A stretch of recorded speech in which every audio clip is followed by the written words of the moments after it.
Politics, they say, is no place for the faint-hearted. As political parties commence their various inauguration of campaign council for the 2023 general election, the Labour Party has unveiled a council of 1,234 members, led by Mohammed Zulawa.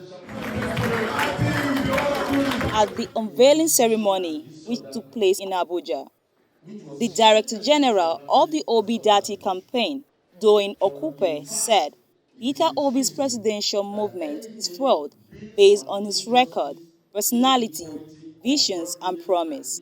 In the dramatic sequence of events, our candidate's entry into the political race has resulted in an explosion of excitement across the vastness of Nigeria, in the diaspora and indeed the global community.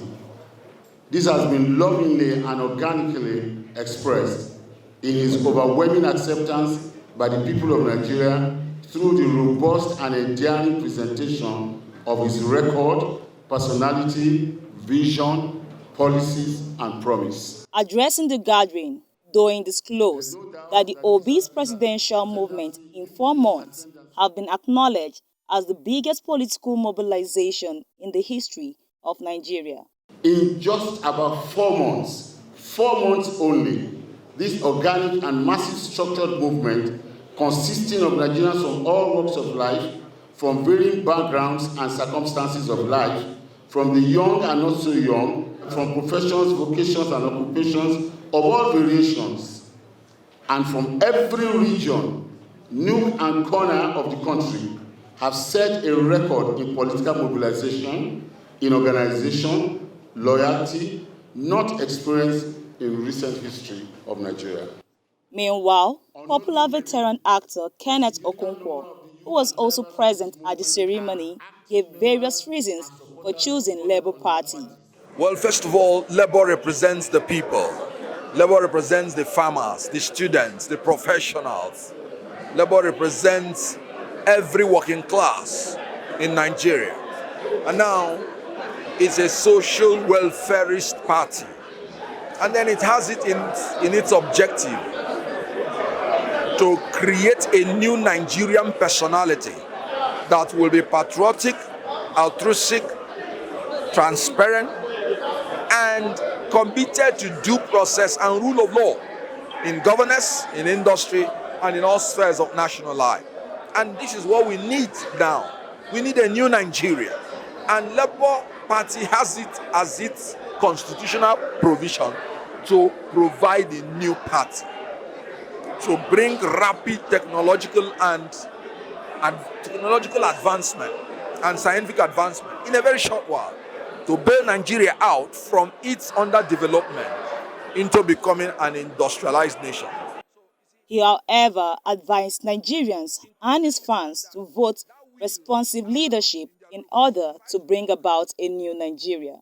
My advice is that, please, Nigeria is a beautiful country. We should not allow this country to go down. We must, everything rises and falls with leadership. We must do our own part to enthrone the leadership we wish for. And that is going out to vote on the election day and ensuring that P2B, who has promised a purposeful and responsive leadership, should come into power to give us the new Nigeria, which is possible with P2B. In related view, Osoloka Obaze further urged the Independent National Electoral Body, INEC, to apply equity in carrying out its duties. There's always been concerns about INEC, but let's be fair, it's not about INEC. Part of the problems we have in this country are weak institutions. The key word about INEC is independence, and it must understand that as an arbiter, it must be like, Caesar's wife, above reproach. When the INEC as an institution or its officials give us a glimpse of something untoward to worry about, then that's a problem. We should think that INEC is like a referee in an LPL finals, a National League finals. regardless of where he comes from, regardless of his ethnicity, regardless of his color, he must call the game as he sees it and not worry about who wins or who he favors. And if INEC could play that role, I think we'll be fine.